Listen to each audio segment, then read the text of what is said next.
Hey guys, welcome back. If you are new to my channel or just not yet subscribed, my name is Brittany and definitely make sure to hit that subscribe button. October is coming up and I will be posting every single day of the month. So make sure you turn that bell on as well so you don't miss a single video.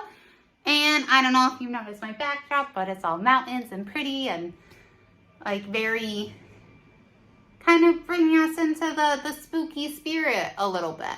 So let's dive into something also incredibly spooky, getting ready for October. And that is the most haunted items. So the first one I have is about a painting. This painting is called The Hands That Resist Him. It depicts a little boy standing next to a doll who seems to be holding some sort of object with hollow eyes. The two are posed in front of a window, and behind them there are hands pressed all over the glass. So it turns out this depiction was actually completed in 1974 by an artist named Bill Stoneham, who based it off a photograph from his childhood that his parents had captured of him. So it's supposed to be like of him. Soon after Stoneham finished it, it entered a gallery where it was reviewed by a Los Angeles Times critic. Later, the Godfather actor John Marley actually swooped in and bought it. The painting's dark frame was just getting off the ground. Within 6 years, the gallery owner, the art critic, and Marley all died. Before he passed away, Marley sold the painting.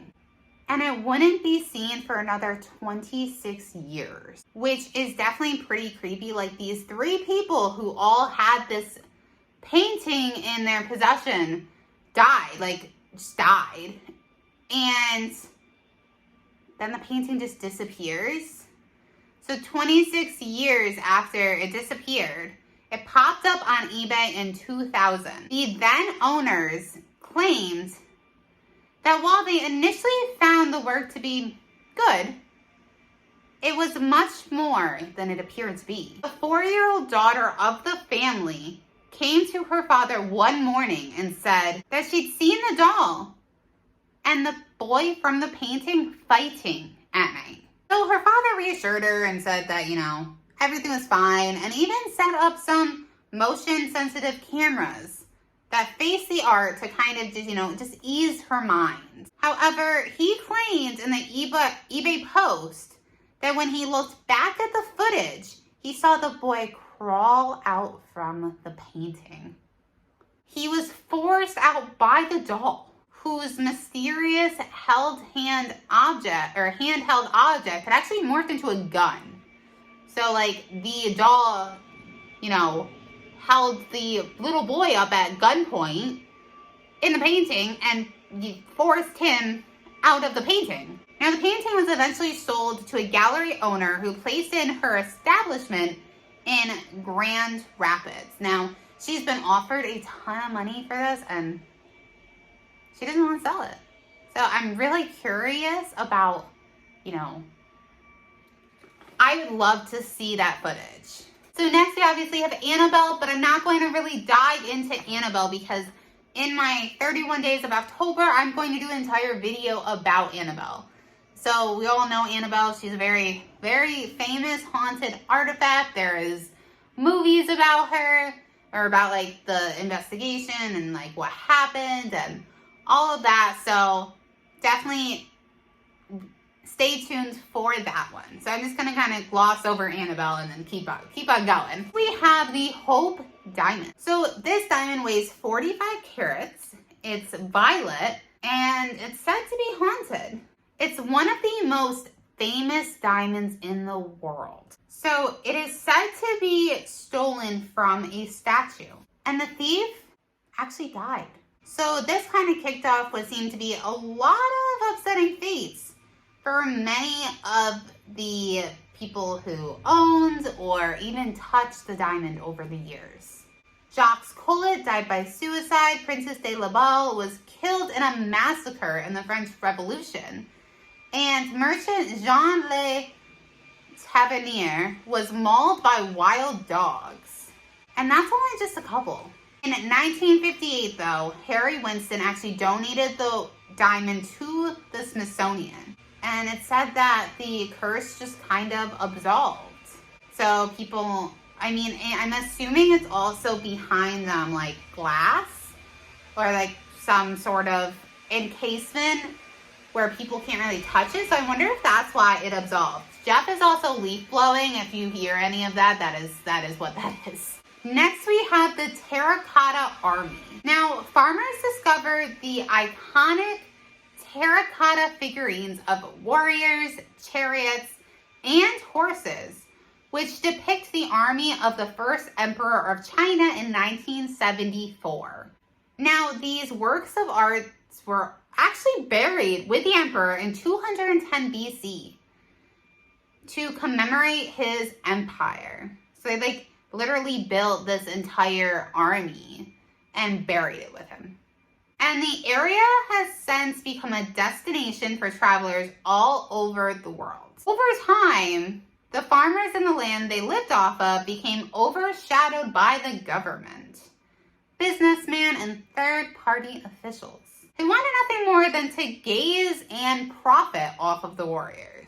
And farmers didn't receive a dime for the find. Like, they uncovered this and didn't receive anything, but, you know, these people can receive things for it. In fact, their 2,000-year-old village, they believed originally that disturbing the army would cause misfortune, was unfortunately claimed by the state and demolished, only to be substituted with gift shops. So I don't know if that one's, like, is haunted as much, but I mean, it could have, like, they could have released something that kind of, like, that's why they didn't get a dime for it. That's why they didn't, you know, that's why they lost all their lands. So I'm really curious what you guys think of that. Like, do you think that it was some type of curse that they uncovered and that is why they, you know, received all this bad luck? Or do you think it was just, you know, businessmen and the government and, you know, stuff that happens every day? Next, I have the Goddess of Death statue, aka the Woman from Lem, L-E-M-B. Now, this artifact was crafted around 3500 BC, found in Cyprus in 1878. And of the families it's belonged to over time, each one has been torn apart by death. Within 6 years of ownership, all 7 members of the first family had perished. 6 years, you guys. Once the second owner, Ivor Minucci, acquired it, him and his family died only within 4 years of owning this. The statue then vanished. Like, what is it with, like, you know, these haunted objects killing a bunch of people and then just disappearing? But it vanished for a while. But then there was a third family that eventually laid claim to it. And several family members died. However, 2 of the remaining family members made a very wise decision in donating it. Because I think they kind of, like, had a feeling like, hey, we don't want this. And they donated the artifact to the Royal Scottish Museum. Next, I have the dark mirror. So mirrors definitely creep me out and fascinate me at the same time. So this mirror actually seems to take on a life of its own. The museum obtained it from the original owner who purchased it while attending a psychic fair in the Columbus area. That same owner said they were struck with very upsetting visions when gazing into the scrying mirror's dark reflection. According to the museum, visitors also claim to have also reported uncomfortable sightings, such as their own corpse when gazing into the reflective glass. I'm pretty sure that Zach Bagham's museum actually has, I don't know if he has this specific one, but I know that, and I don't know, but I'm pretty positive that I heard somewhere that he had a mirror like this in his museum. If you guys have been there, definitely let me know. I really want to go. So next we have a phone number. Now there's so many haunted numbers that, you know, go across the internet, and you get dial tones or nothing, or this creepy message that's, you know, just a load of baloney, and it's fun, you know, like it's just fun. It said that whoever had the phone number 0888-888-888, which I'm pretty sure I've called this number before, but it said that they died of pretty intense fashions. Definitely check out my We Called Haunted Numbers video. I'm pretty sure this number's in there. I'm not entirely positive, so if I'm wrong, definitely let me know, and then I'll call this number. So the number's first holder, CEO Vladimir Grashnov, died of cancer at 48 in 2001. The number was then passed to the Bulgarian mob boss who was shot and killed by an assassin in 2003. After that, the number became businessman Konstantin Dishleves until he was fatally shot outside of a restaurant in 2005.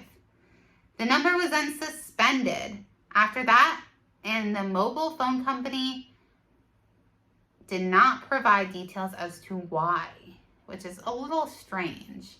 But it is also weird that each person who had this number died, but I mean, you're a mob. If you're a mob boss, I guess you are at risk. So and maybe that's not so crazy. But last but not least, we have the Dybbuk box, Dybbuk box. I'm not entirely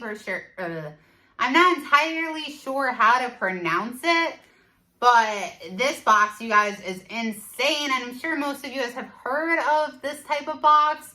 You can get them on eBay. Who knows if the one you're getting is real? I think that's kind of always the gamble with stuff like this, but I don't suggest you get one. Anyways, now this specific box is at the Zak Bagham's museum. Came into possession of this, I guess, in 2017. But this is a wine box, and it was said to possess a Dybbuk, which is part of Jewish mythology, and it's a malicious and possessing demon. This item actually inspired the horror film The Possession. It gained attention when it was auctioned on eBay in 2001 by a man who claimed to have brought it at an estate sale, and its original owner of this wine box was actually a survivor of the Holocaust, which is pretty crazy. The man reported encountering strange. Sorry, it's getting a little late for me. So I'm messing up. Oh my gosh, I don't ever sleep well. So, anyways, you guys, sorry. The man reported encountering very strange activity when the box was around, including horrific nightmares. The object was made even more famous because singer Post Malone actually touched it. Well, he didn't. He touched Zak Bagham's arm or something like that when Zak Bagham's opened it. And it was, I guess, on an episode of Ghost Adventures. So, I know that there's, this, you guys, is definitely not something that you want to go out and just buy. I definitely do not suggest going out and buying something that, is said to have a demon in it. I know a lot of, I'm one of them, super curious, I love the paranormal, I want to know more about it, I want to encounter more, even though I have encountered some things, but I would never personally go out and buy a demon or something that, is said to hold a demon, and I highly suggest that you guys don't mess with that stuff either. Stay towards the light, don't go towards the dark. Anyways, you guys, I will definitely be covering much more haunted artifacts. I think that they are so fascinating. If you guys want me to cover any of them specifically, and I'm not even just talking about this list, just in general, you want a whole video on it, I'm definitely down for that. So let me know in the comments down below. Like this video, hit that subscribe button, and until next time, I love you guys. Bye.